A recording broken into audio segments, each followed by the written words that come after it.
un ovni enterrado es un tesoro, y eso no cabe duda. Más bien una prueba concreta. Mucha gente pide pruebas concretas, y nosotros como investigadores tratamos de dárselas. Esto es como la búsqueda de un tesoro, y encontrar la verdad es el tesoro máximo.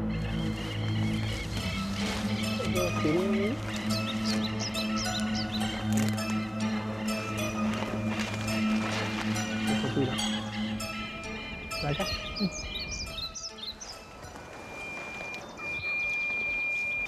Aquí tenemos algo.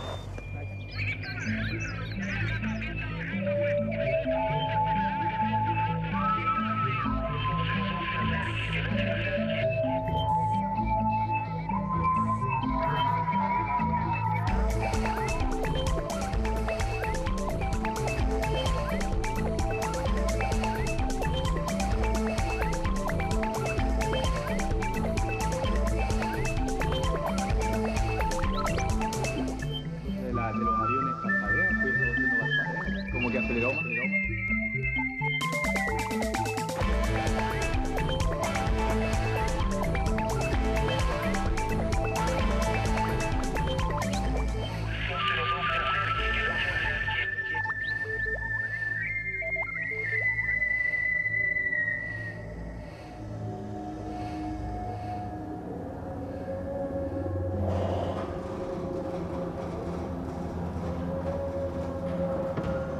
Estamos en el Observatorio Manuel Foster, perteneciente a la Universidad Católica y que queda en pleno centro de Santiago, en el Cerro San Cristóbal.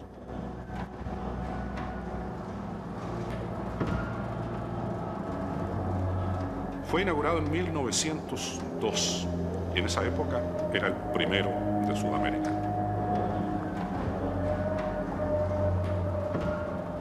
Un año después, en 1903, los hermanos Wright volaban algunos metros en los Estados Unidos en un aparato fabricado por ellos mismos y daban comienzo con eso a la era de la aeronáutica, que nos ha llevado desde esos frágiles avioncitos de tela hasta los viajes espaciales de la actualidad.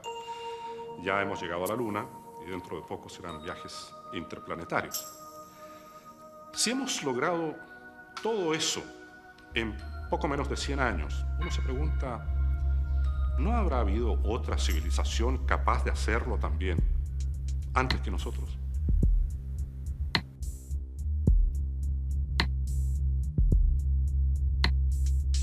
Hace ya muchos años que al mirar el cielo, algunas personas constatan fenómenos que les es imposible explicar. Esto desde mucho antes que existiese el concepto de objeto volador no identificado. En el año 1868, el diario El Constituyente consignó extraños sucesos que describía como una lluvia de estrellas o bólidos observada frente a Copiapó. Para Jacques Vallée, uno de los ufólogos más respetados en el mundo por su rigor investigativo, se trata del primer reporte contemporáneo sobre avistamientos de ovnis y habría tenido lugar en Chile. Comparable a lo que es la búsqueda de un tesoro, la recuperación de restos reales de algún ovni que proporcionen evidencia física del fenómeno ha preocupado a los investigadores durante los últimos 50 años. En Chile no ha habido noticias de UFO crash o caídas de ovnis. Sin embargo, desde hace algunos años, dos distinguidos profesores de geografía universitarios están investigando un fenómeno que habría ocurrido en nuestro país, en Chile, en la localidad de Chanco, en el año 1914, y que constituiría un descubrimiento sorprendente. Tanto que nosotros estamos dispuestos a acompañarlos en una expedición en búsqueda de nada menos que lo que serían los restos enterrados de un ovni. Entonces tenemos esta posición, que sería la de los 105. Y lo que tratamos de hacer ahora es buscar el contexto o dar antecedentes de contexto al caso del supuesto crash ovni que ocurrió en las cercanías de Chanco.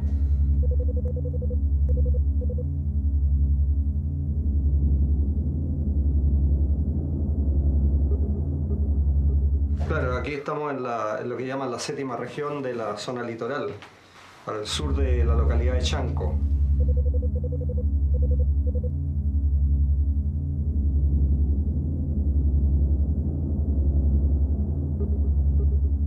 Coincidiría los avistamientos actuales de este año, en donde los ovnis habrían salido del mar y habrían tomado la misma dirección hacia el lago Colbún, que curiosamente es la misma dirección que los testigos en el año 14 vieron pasar un ovni sobre sus cabezas y estrellarse en una ladera de una loma. Y ahora se trata de rescatar los restos de un naufragio, pero de un naufragio distinto al del Titanic, por supuesto. Un naufragio, yo diría, de sucesos increíbles, que aún hoy día siguen siendo increíbles.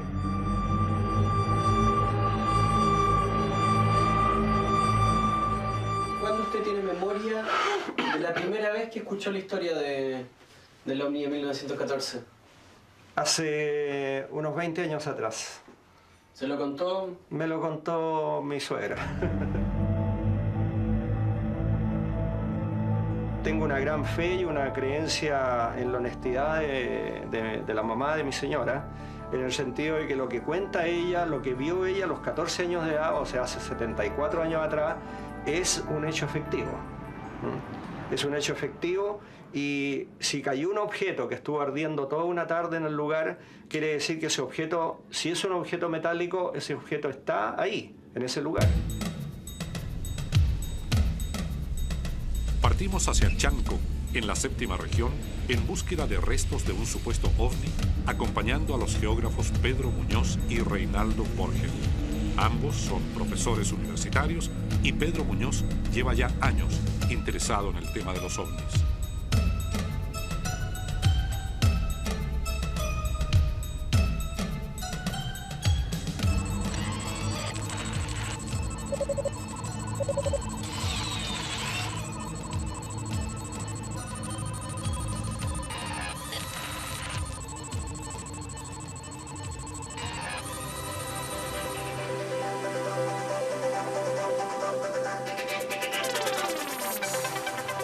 El vehículo tiene que entrar ahí, en el huequecito.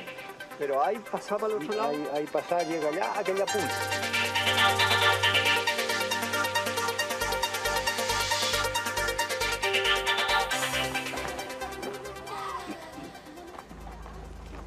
Eso sería aproximadamente hacia el mes de febrero del año 1914. Y en esa oportunidad fue que ella observó, estando con su padre, un tubo largo de alrededor de 4 metros, echando llamas por atrás y con ruido de motor. Con esta descripción, uno comienza a pensar de que el año 1914 algún objeto volador no identificado, por supuesto, porque no se sabe qué es lo que es, cruzó el cielo en esa dirección y se enterró en la loma que se ve allá al fondo con los pinos.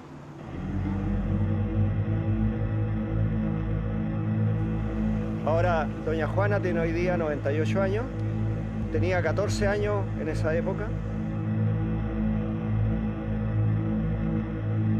A pesar de que Juana Andaur abandonó la zona de Chanco hace ya muchos años, hoy día puede recordar y describir el hecho como si hubiese sucedido ayer. Bueno, lo que pasó fue lo siguiente. Estábamos nosotros en el campo, estaban mis padres cosechando el trigo.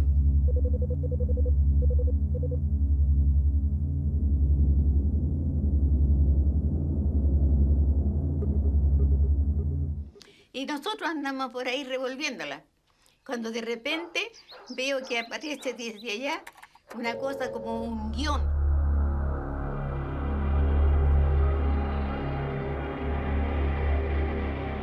Ella dice un guión. Un guión. Un guión. Que en la jerga maderera es una especie de... Es una madera larga y angosta. Claro, un guión. Y llamas así. ¿Ah? Unas llamas que por lo menos tus 2 metros por cada lado y con un ruido enorme. Y todos dijimos, fin de mundo. Pues.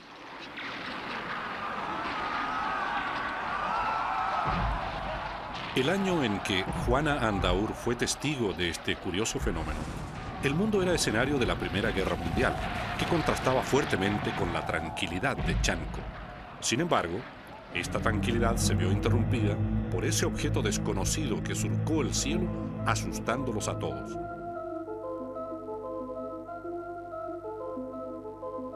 Ahí están haciendo una once campestre, con guitarra, con baile, con todo. Pero cuando ya vieron eso, ya se acabó la fiesta y se recogieron, se fueron a sus casas. Y suponemos, por lo tanto, que tratándose de cerros de formaciones blandas, porque son en su mayor parte todas estas formaciones son areniscas, el aparato se haya enterrado a una cierta profundidad y esté ahí todavía.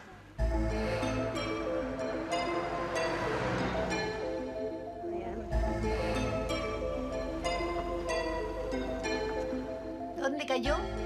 A media falda de esa parte, porque abajo había un plan, había un río, y después había una media falda y arriba había un plan. Y queríamos ir con mi hermano, queríamos ir a ver qué es lo que había a donde se clavó eso. ¿Ah? Pero mi papá no los dejó ir. Dijo, van a chiquillos intrusos, capaz que se los trague la tierra. Y así que ya no fuimos, pero quedó toda la tarde, quedó saliendo llamas y humo de ahí, de esa parte donde cayó la cuestión esa.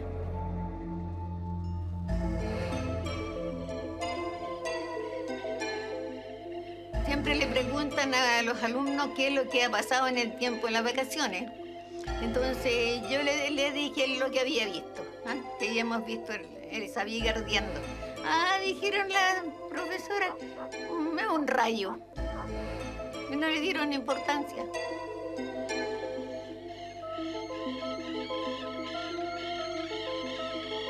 Como una viga, negra.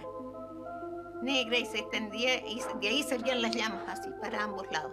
Y un inmenso ruido, como el ruido de un avión casi. Esta era la tecnología aeronáutica más avanzada de la época. Nadie hablaba de ovnis porque no existía el concepto de objetos voladores no identificados. El incidente de Chanco en la zona central de Chile el año 1914 permaneció en lo que podríamos llamar el más riguroso secreto, solamente compartido por Juana Andaur y las personas más próximas a ella. Tal vez lo mismo haya sucedido con otros casos a lo largo del planeta, y por eso causó conmoción cuando el 8 de julio de 1947 la Fuerza Aérea de los Estados Unidos anunció haber encontrado restos de un objeto volador no identificado. Era el primer reconocimiento oficial por parte de un gobierno de la caída de un ovni o un UFO crash.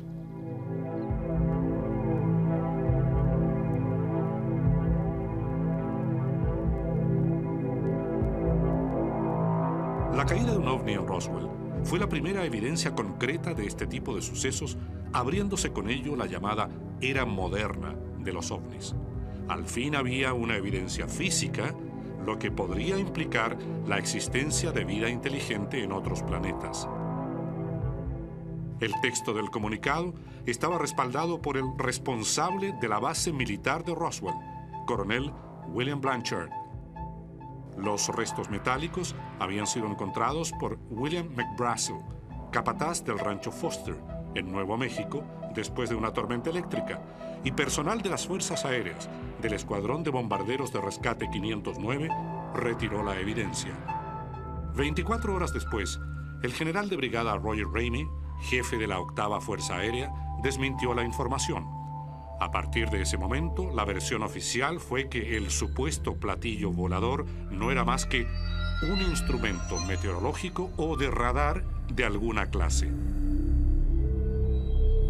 Sin embargo, testigos como el mayor Jesse Marcel insistirían en privado durante muchos años que lo visto en la base de Roswell no se comparaba con ningún artefacto construido por el hombre, dando origen más tarde a numerosos documentales, libros y películas especulativas. We know they are there. Why have they come? Starship Invasions, rated PG. Una de las hipótesis más inquietantes es la de Philip Corso. Él diseminó información documentada señalando que toda la revolución de las computadoras y el paso de los enormes tubos a los diminutos chips en los aparatos electrónicos se deberían a la exitosa asimilación de tecnología extraterrestre capturada en Roswell.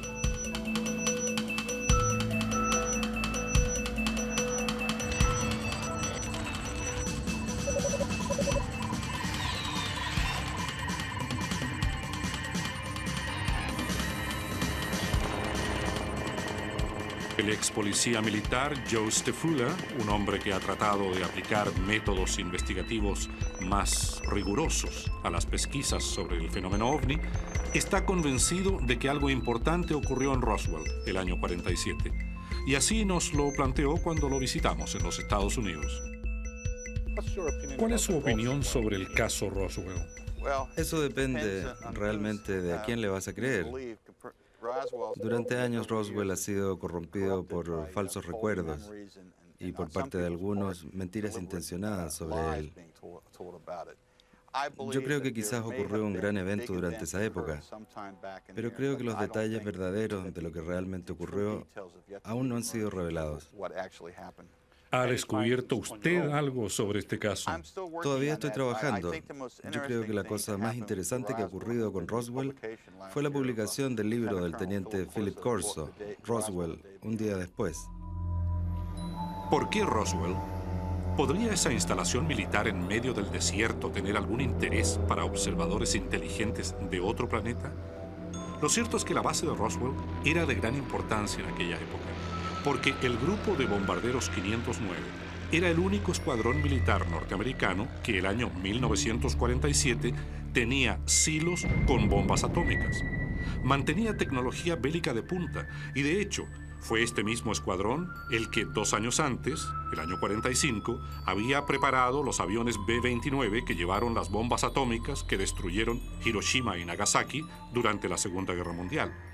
Este hecho decidió el final de la guerra, cambió la historia de la humanidad e inició la era atómica. La idea de que en Roswell haya sido capturada una nave procedente de otro planeta con 4 tripulantes obsesiona a muchos ufólogos.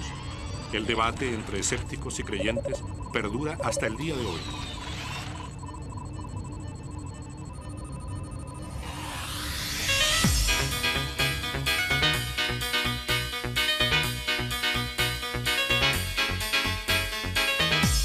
Y entre los escépticos destaca Robert Shepard, autor del libro Veredicto OVNI, que dice que lo sucedido en Roswell corresponde a un plan secreto del Ministerio de Defensa de los Estados Unidos, conocido como el Proyecto Mogul.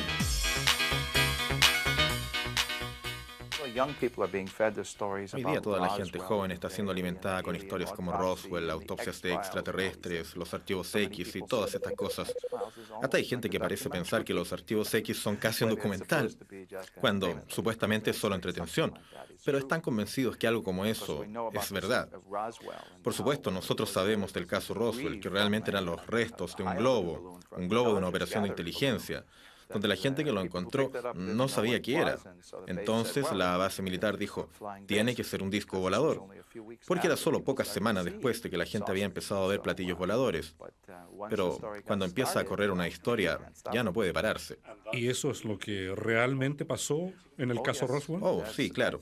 La información que hemos reunido de los últimos años muestra que esto es lo que pasó en el incidente Roswell. Había un proyecto que se llamaba Proyecto Mogul, de un equipo de investigadores de la universidad, auspiciado por el Departamento de Defensa.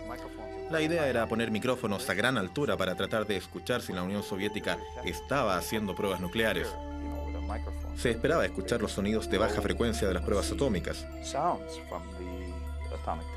Uno de estos globos subió y viajó en la dirección donde los restos de Roswell fueron encontrados. Esto fue solo unas semanas antes de eso, y cayó en esa área en general. Nosotros podemos marcar exactamente un área dentro de pocas millas alrededor. Y ahí es exactamente donde el ranchero McBrazel encontró los escombros. Los escombros que él recogió y que describieron en todos los diarios en ese momento sonaban exactamente como el mismo tipo de material que ellos estaban ocupando para los globos del proyecto Mogul. Pero debido a que el proyecto en ese momento era clasificado, no querían que los soviéticos supieran que estábamos tratando de escuchar sus pruebas nucleares. Entonces dijeron que era un globo sonda climático, pero no era un globo climático. Era para una misión de inteligencia.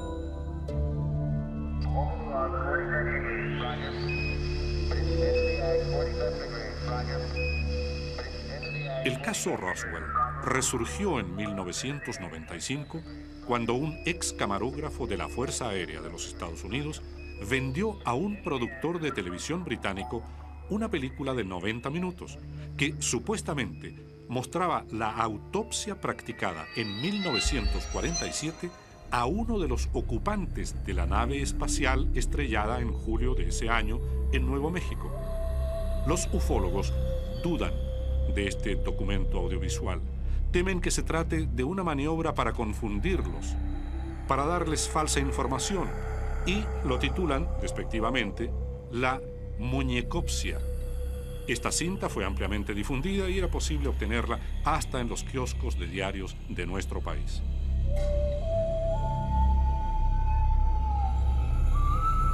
Pero no todo el mundo cree que el caso Roswell sea un bluff. Viajamos hasta Houston, en los Estados Unidos, para conocer una teoría conspirativa según la cual la verdad de lo que pasó en Roswell en 1947 puede haber sido encubierta hasta nuestros días.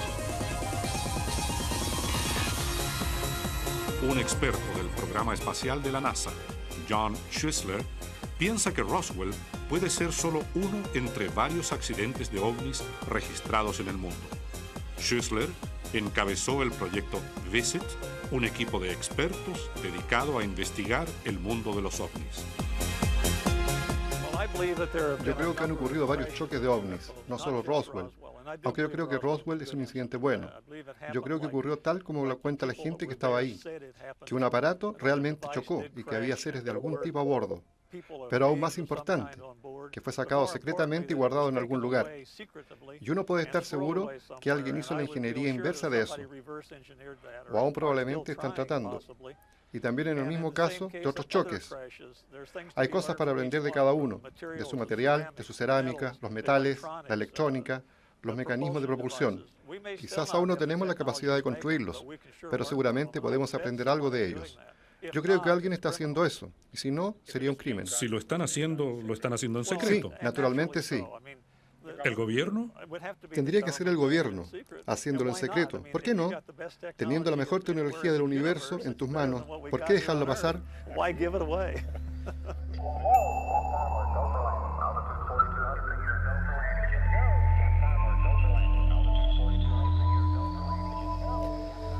Mientras lo ocurrido en Roswell ha originado una polémica que se extiende ya por más de 50 años, el caso de Chanco, aquí en Chile en 1914, ha permanecido, digamos, inédito. A la búsqueda de este ovni enterrado se suman ahora dos miembros del Comando de Ingeniería Militar, expertos en detección de minas. Ellos llevan equipos que permiten la detección de metales. Cada hemisferio tiene un sonido diferente. Se supone que la pieza que nosotros buscamos es metálica. Al momento de detectarla, uno de los hemisferios va a emitir un ruido determinado, que mientras más nos acerquemos, más rápido y más intenso va a ser el ruido. Sí.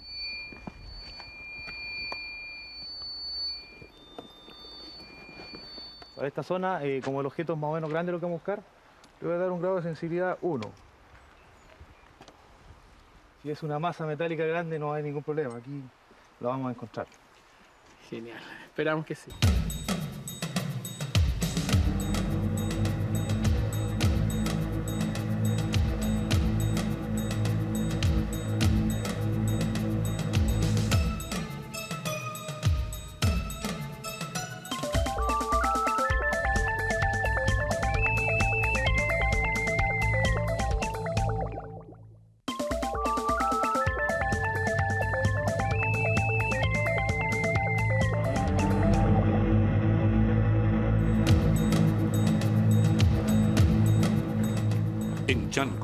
séptima región, la búsqueda del ovni estrellado continúa con la ayuda de un detector de metales llamado en jerga militar buscaminas.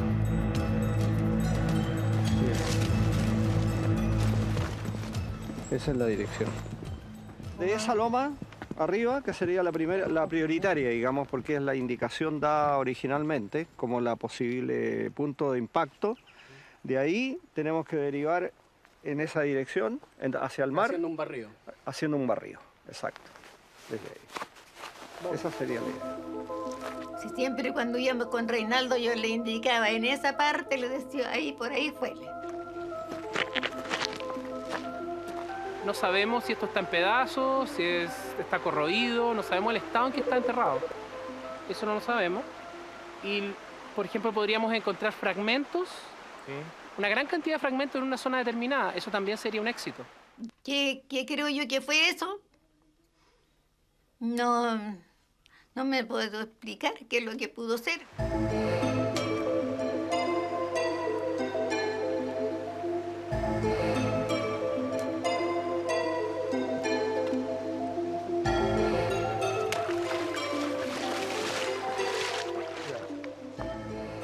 Lo vi cerca, y parece que iba a caer encima de nosotros ahí. Por eso que todos tuvimos miedo.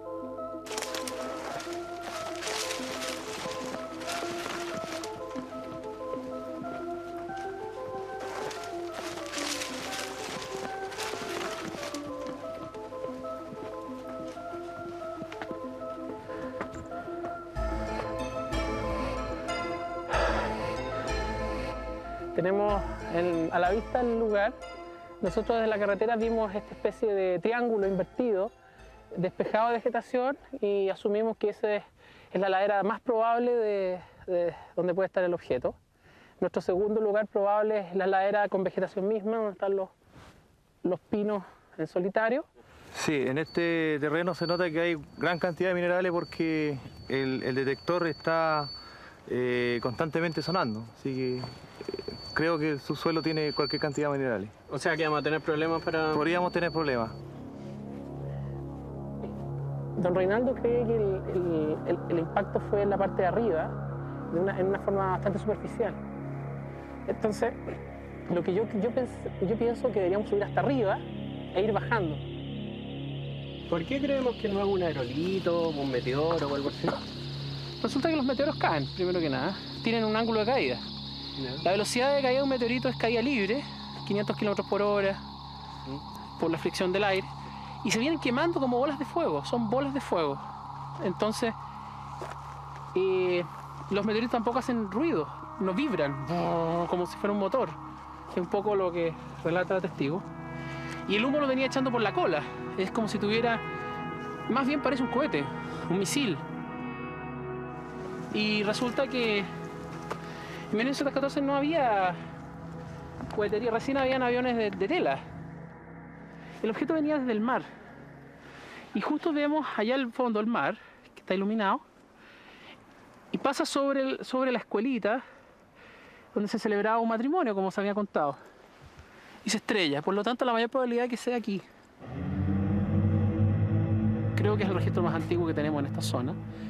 Pero se han producido numerosos avistamientos ovni y experiencias ovni concretas en los 90 años siguientes. Es decir, el año 95 yo tengo mapeada la oleada que hubo en esta zona, Talca, Lago Colbún, Constitución, y esta zona está dentro del área. Pedro Muñoz, como geógrafo, ha hecho mapas de los cursos de algunos avistamientos, definiendo así ciertas rutas y zonas donde esto ha ocurrido en repetidas ocasiones. ¿Tienen una utilidad práctica estos dibujos o es lícitamente decir, mire, yo comprobé que esto se movió hasta allá? He localizado lugares calientes, lugares con mucha actividad ovni. Esa es una de las utilidades, donde tenemos en el Cajón del Maipo, en el sector del Manzano, una gran cantidad de ovnis estáticos, no sé si se vean bien, unas rutas, y detrás del Cerro San Ramón. El estudio que voy a hacer a continuación, cuando me alcance el tiempo, ya lo estoy haciendo, es ingresar los campos magnéticos. Entonces compré los campos magnéticos, la carta de magnetismo, y se la voy a colocar encima. Y voy a tratar de ver una correlación entre los campos magnéticos de esta zona, que es la que me interesa, y las rutas ovni. Esto es una oleada. Se define como una oleada muchos ovnis en corto tiempo. Para los ufólogos, una oleada es el avistamiento de muchos ovnis en poco tiempo en un mismo lugar.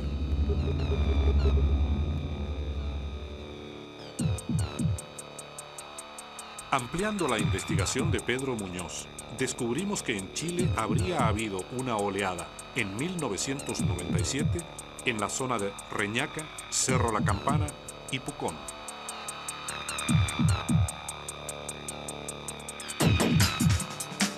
Mientras algunos eran testigos de estos extraños fenómenos, el resto de los chilenos disfrutábamos tranquilamente de ese verano del año 1997.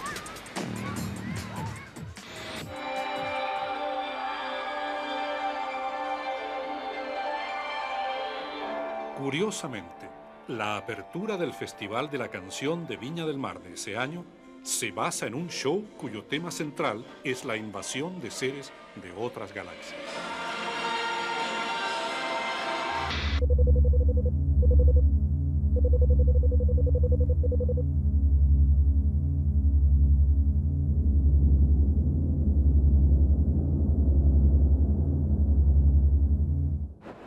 Andrea Zúñiga, junto a toda su familia, son testigos de la aparición de un extraño objeto mientras contemplaban tranquilamente el atardecer desde el balcón de su casa en Reñaca. Mira. Grábalo. Estoy grabándolo. Cacha. Papá, sácale foto. ¿Lo estoy viendo? Mira. Yo saqué uno. Desapareció. Oh, se me perdió. También en Quilpué, cerca de 30 personas presencian la aparición de un objeto desconocido en la dirección de Valparaíso.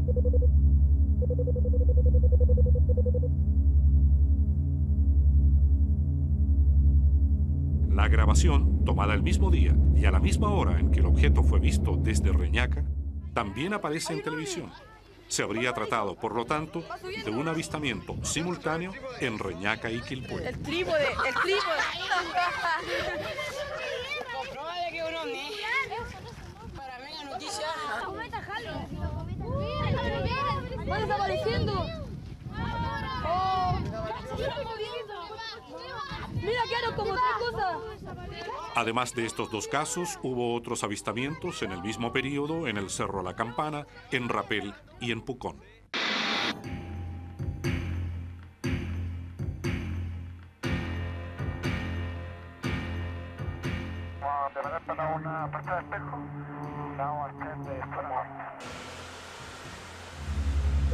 Todas estas denuncias de fenómenos ovnis en el mes de febrero del 97 abren la posibilidad de plantearnos si estuvimos frente a una oleada de avistamientos en la zona central de Chile. Pero cuando el mes está por acabar, el día 28 de febrero, ocurre un extraño suceso al sur del país, en el sector de Pucón. Digamos, ellos hicieron una entrada hacia el lago. Ya nos pudimos dar cuenta en un momento dado que mi tío me dijo, mira, hacia la derecha tuya hay una argolla.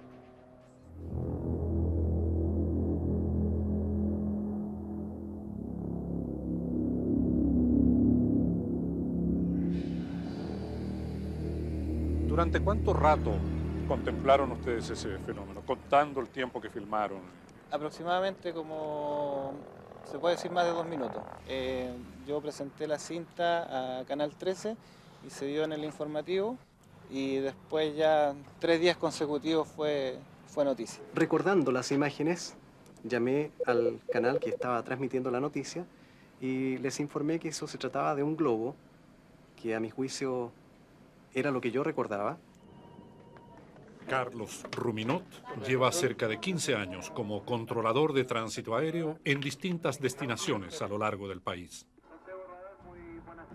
Me impresionó el hecho de ver unas imágenes que yo también tenía grabadas en esa misma fecha.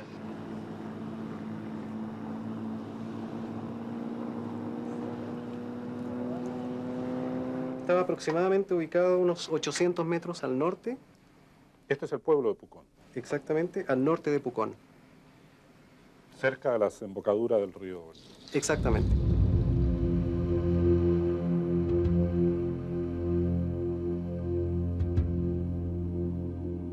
pronto se ve un objeto en el sector donde estaban evolucionando ellos, de forma cilíndrica, como anillo de humo, desplazándose hacia Pucón en la misma dirección y con la misma intensidad del viento.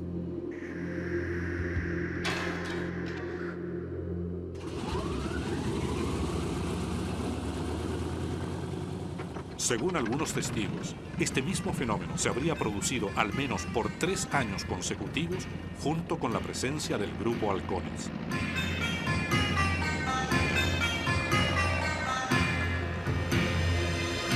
Nosotros analizamos mucho la filmación. Si usted me pregunta si yo 100% a pie junto digo que no es algo nuestro, no me atrevería a un 100%, pero con la experiencia que nosotros tenemos yo lo atribuyo a otro tipo de fenómeno. No lo atribuyo al humo que nosotros usamos.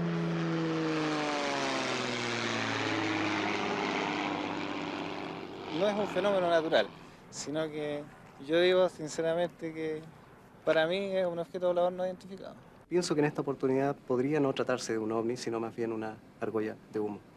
¿Pero usted cree que los ovnis existen? Sí, desde luego.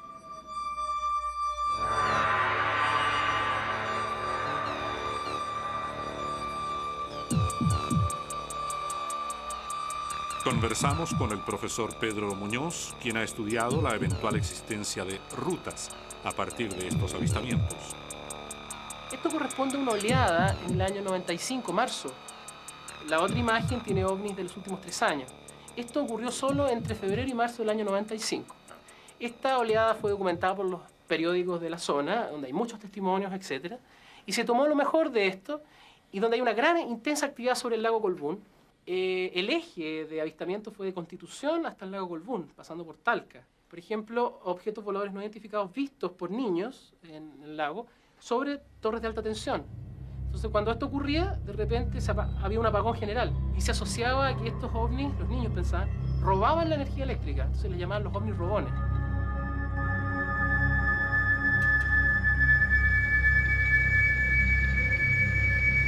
Colbún, en la 7ª región, alberga una importante central hidroeléctrica y habría sido el lugar de paso de 2 oleadas de ovnis en 1995 y en 1997.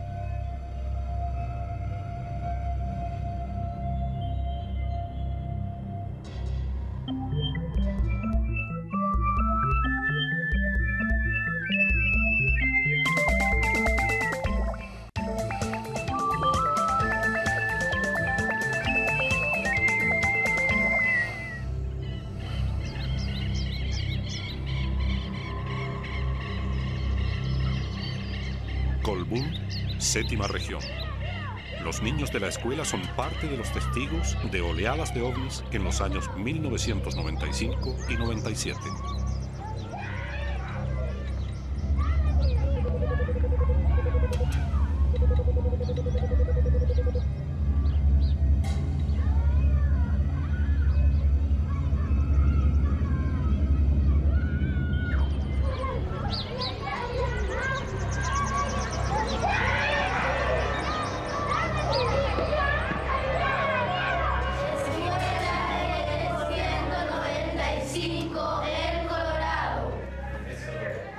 ¿A qué comuna corresponde? San Clemente, ¿qué región pertenece? A la 7ª región. ¿Y esta es cordillera o precordillera? Precordillera. Precordillera, muy bien. Yo pienso que sería interesante que los propios niños contaran qué fue lo que vieron. No sé quién quiere comenzar. A ver, ¿quiénes de ustedes han visto alguna vez un ovni? Yo.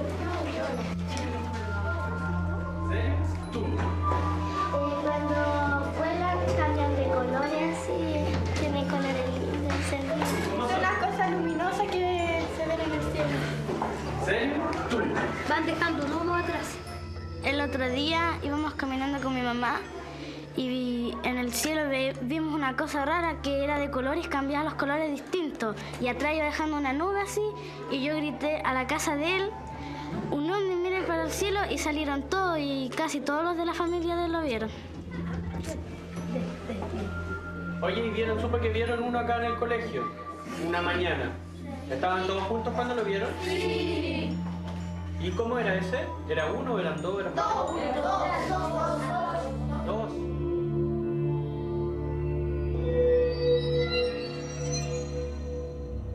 O sea, ¿qué hace un ovni parado frente a torres de alta tensión? ¿Roba energía? ¿Está creando un impacto? Es decir, ¿quiere que lo vean? ¿Quiere crear un apagón para generar un impacto mayor? ¿Publicitario, por decirlo así? ¿O efectivamente está robando algo? No robando, sacando energía o alimentándose los campos magnéticos generados por las torres de alta tensión. ¿Qué sucede con los televisores cuando se supone que están estos avistamientos? Mamalia. Se pone borrosa la pantalla del televisor.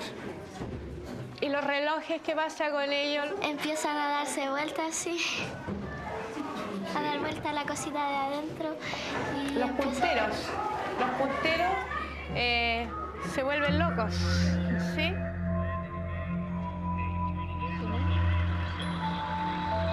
No solo los alumnos de la escuela, sino también otros vecinos del sector comparten sus testimonios sobre estos avistamientos. Yo en ese momento estaba durmiendo cuando llegó mi esposo, asustado con los vecinos del lado, que habían visto esta cosa en el cielo.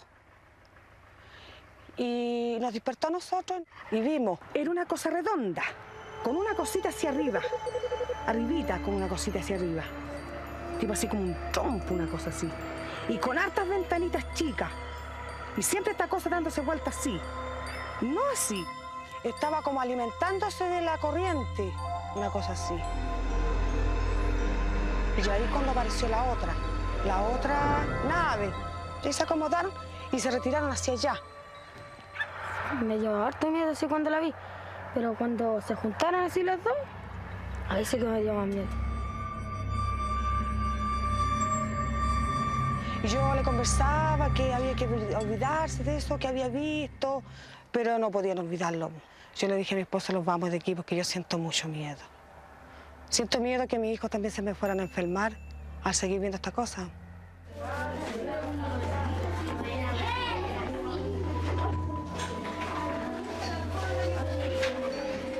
Para tener una idea de lo que habría ocurrido, le pedimos a los niños de la escuela que dibujaran lo que habían visto.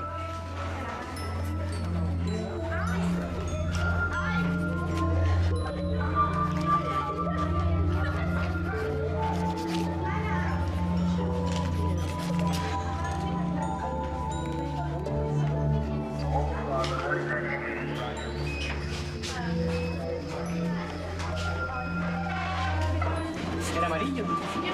Sí, era transparente, así como transparente.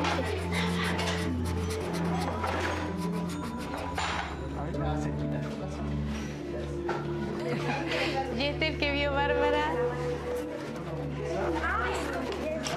Esto fue lo que vimos, ¿ya?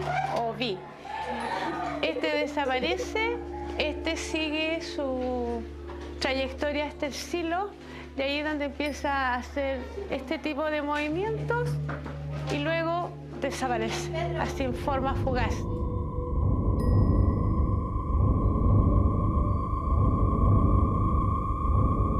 Estuvo mucho rato haciendo el movimiento, a mí fue lo que más me llamó la atención, su movimiento. El día estaba tal cual ahora, por lo tanto la luminosidad era muy... se veía muy bien, o sea, era muy especial y luminoso. ¿Cómo toman ustedes como colegio, como profesores, el tema del ovni con los alumnos? Yo hago religión, entonces los escucho solamente y le digo que para nosotros lo más importante tiene que ser Dios. Y no podemos creer en nada más que en Dios. Y si hemos visto estos ovnis,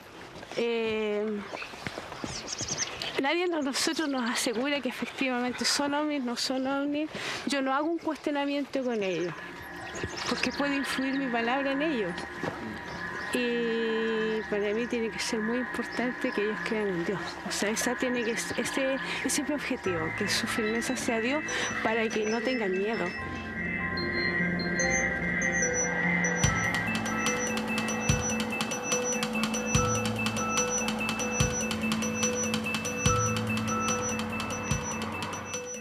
Cabo segundo Juan Carlos Muñoz Muñoz.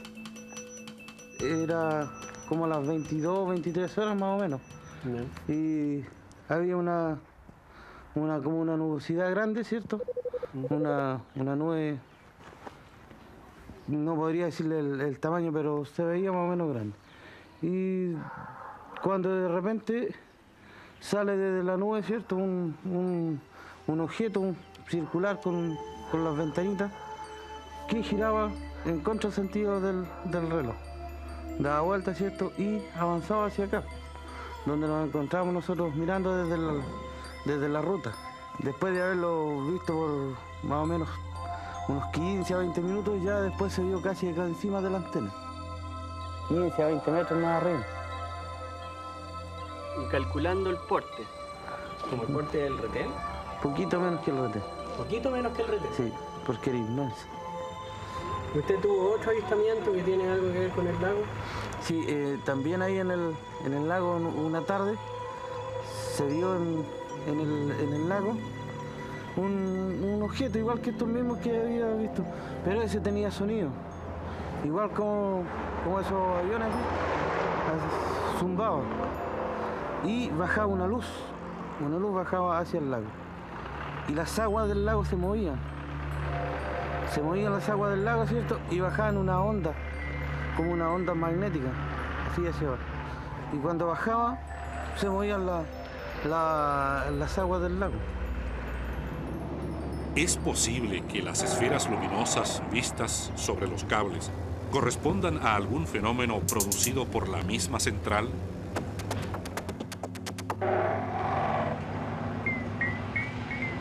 Hay algunas manifestaciones de energía en los sistemas de transmisión que pueden dar un efecto luminoso, que son pequeños, pero a lo mejor bajo algunas circunstancias pueden intensificarse.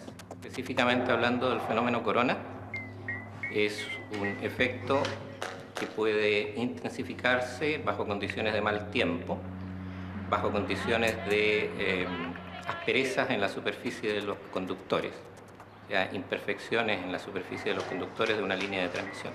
Son pequeñas descargas eléctricas, los vulgarmente conocidos como chispas.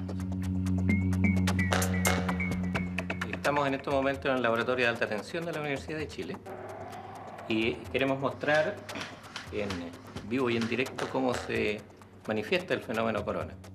De partida vamos a empezar a ver algunas de las manifestaciones del corona, que es un ruido audible, y posteriormente trataremos de apreciar algunas descargas, o sea, chispas sobre la superficie del conductor y en los puntos de conexión con las cadenas de aislador.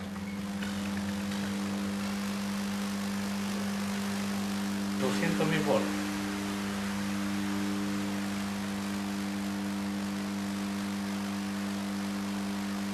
$220.000 volts.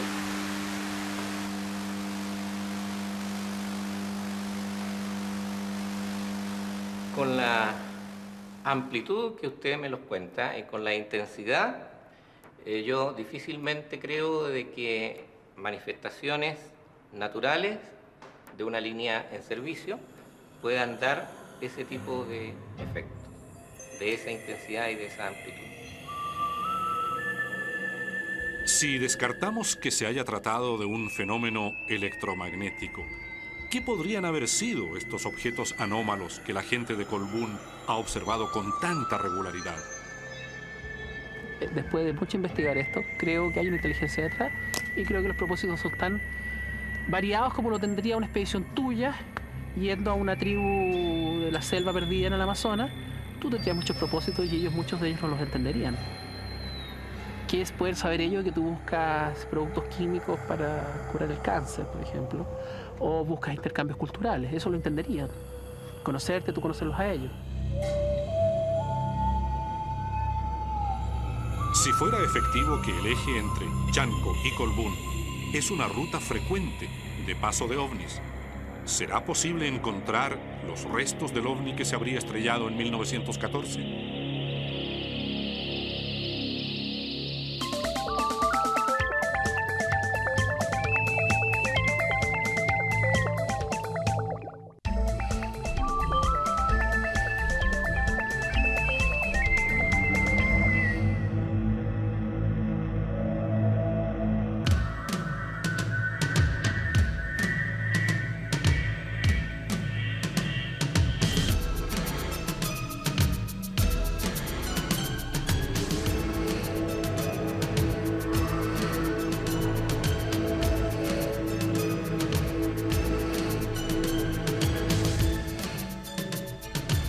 En varias oportunidades durante nuestra expedición suena el detector de metales. Restos de objetos, desechos y abundantes concentraciones de minerales aparecen bajo la superficie del cerro. Pero los equipos no logran llegar más abajo.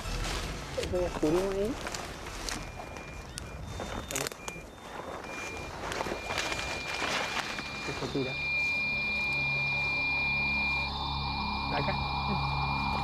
No me voy a pasar ahí.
La búsqueda se suspende, pero con equipos más sofisticados podría iniciarse otra vez en un futuro cercano.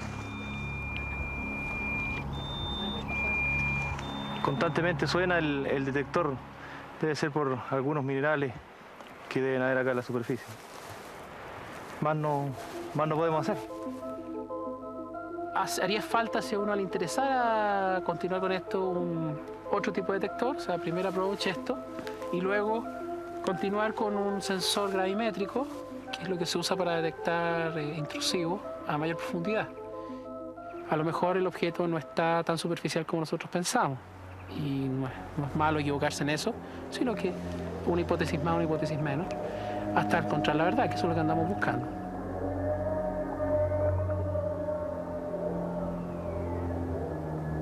El desafío de encontrar evidencias concretas de este crash ovni posiblemente llevará a los profesionales Muñoz y Bürgel a seguir buscando, siempre con el afán de responder a esta interrogante.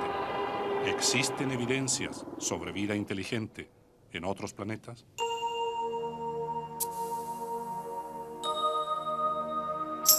Esto es como la búsqueda de un tesoro, y encontrar la verdad es el tesoro máximo. Eso es lo que yo pienso.